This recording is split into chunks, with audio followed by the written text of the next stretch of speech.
हिंदू परंपरा के अंदर ये नवरात्रि के जो प्रसंग हैं ये तो देवी माँ की उपासना के लिए थे। नवरात्रि पवित्रतम रात्रियां कही जाती है, पवित्रतम दिन कहे जाते हैं। ये आसो जो चैत्र महीने में आती है, ये साधना के लिए, मंत्र साधनाओं के लिए, ब्रह्मचर्य के लिए, सत्व को प्राप्त करने के लिए, इष्ट की सिद्धि के लिए, अंतरतम की शक्तियों को जगाने के लिए, कुछ अच्छा हासिल करने के लिए होती हैं। समझदार हिंदू और समझदार जैन श्रावक श्राविका और समझदार हिंदू और समझदार जैन साधु संत इन दिनों में साधना में बैठते हैं, मौन रहते हैं, ब्रह्मचर्य का परिपालन करते हैं और आगे बढ़कर के शक्तियों को साधते हैं। उस जमाने में देवी माता की आरती करना, घट स्थापना करना, देवी माता को रिझाना और पुरुष एक तरफ, महिला एक तरफ, महिलाओं की जगह में, पुरुष की जगह में, देवी माता को बीच में रख करके मात्र उनके हाथ से गरबे लें और इस प्रकार उनकी भक्ति करें, यह परंपरा थी नवरात्रि की।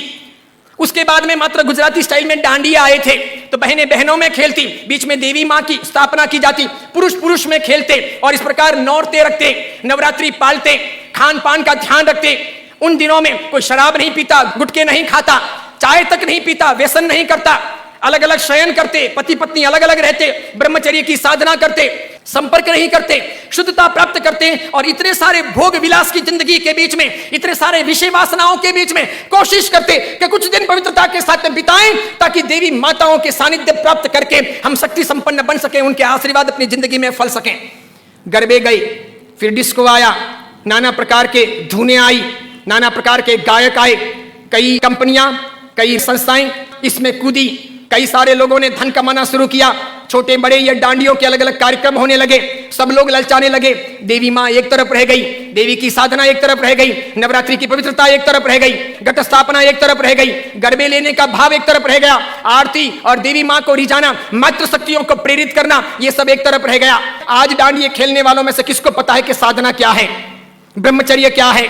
ये क्यों है नवरात्रि, इसका हेतु क्या था, इसका रीजन क्या था, ये क्यों खेलनी चाहिए या नहीं खेलनी चाहिए, तो क्यों नहीं खेलनी चाहिए। मेरा ही नहीं, भारत के कई सारे अखबारों का,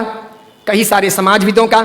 कई सारी अन्य सामाजिक संस्थाओं का ये सर्वे वर्षों से रहा है, समय समय पर किया जाता रहा है कि नवरात्रि के महीने 2 महीने के बाद में जितने गर्भपात होते हैं उतने गर्भपात बाकी के 11 महीने में नहीं होते। तो ये व्यभिचार नहीं है तो क्या है, ये दुराचार नहीं है तो क्या है, ये जीवन की भ्रष्टता नहीं है तो क्या है। इस बात पर मैं कुछ वर्षों पहले बोला था, अभी किसी ने वो वीडियो वायरल कर दिया और उस वीडियो को लेकर के अखबार ने लिखा। मैंने कहा जो सच है वो सच है कि हम अपनी साधनाओं को बचाएं, बेच ना दें। हिंदू धर्म की परंपरा हो कि जैन धर्म की परंपरा हो, कोई भी उत्सव महोत्सव हो, मैंने समय समय पर यह भी कहा था गणपति अगर हिंदू धर्म के देवता हैं और गणपति के महोत्सव अगर मनाए जाते हैं या उनका आराधन अगर किया जाता है तो उसमें कहीं जुआ नहीं खेलना चाहिए, शराब नहीं पीनी चाहिए, गणपति के नाम पर तमाशे नहीं करने चाहिए, लड़कियों के साथ में नाच गान नहीं होने चाहिए, गणपति लड़कियों को छेड़ने के लिए महोत्सव के तौर पर नहीं आ रहे, लड़कियां अपनी जगह पर हों, पुरुष अपनी जगह पर हों, वहां शराब नहीं पी जानी चाहिए, उनके पैसों का प्रपंच नहीं होना चाहिए, गणपति को सेलेबल नहीं बनाया जाना चाहिए। हिंदू धर्म अगर इन चीजों को नहीं संभालता है तो धीरे धीरे भारतीय संस्कृति का विनाश होगा। सिखों ने अपनी धर्म परंपराओं को संभाला है, मुसलमानों ने अपनी धर्म परंपराओं को संभाला है, ईसाइयों ने अपनी धर्म परंपराओं को संभाला है। उनके जो ओकेशन होते हैं वो दूसरों को इंटरफियर करने नहीं देते, वो उसमें घालमेल नहीं करते। हिंदू और जैनों को इस बारे में सावधानी रखनी आवश्यक है। कल ऐसा ना हो जाए कि पर्युषण महापर्व के दिन आए या आखा तीज का दिन आए या कार्तिक पूर्णिमा का दिन आए और कोई उसे किसी प्रतिष्ठान के नाम पर प्रोजेक्ट कर लें कि चलो अब महोत्सव को इस प्रकार मनाएंगे, उस प्रकार मनाएंगे, तो 25 साल 50 साल के बाद में ऐसा हो सकता है कि हमारी होली की आराधना या हमारे पर्युषण महापर्व की आराधना का रूप रंग बदल जाए।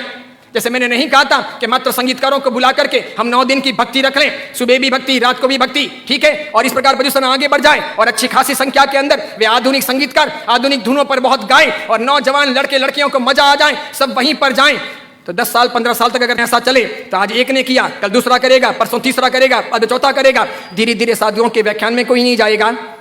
पर्युषण महापर्व के प्रवचन एक तरफ रह जाएंगे, कल्पसूत्र जी हवा खाते रह जाएंगे